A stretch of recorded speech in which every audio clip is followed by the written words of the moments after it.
Derp disse, pega essa!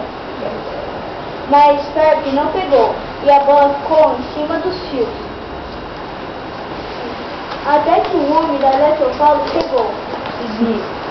Sabia que a bola de vocês está tirando a energia de algumas pessoas?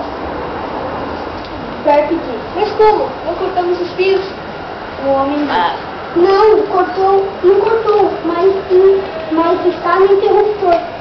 Derp disse, falando nisso, por que quando os pássaros pousam nos fios elétricos eles não morrem?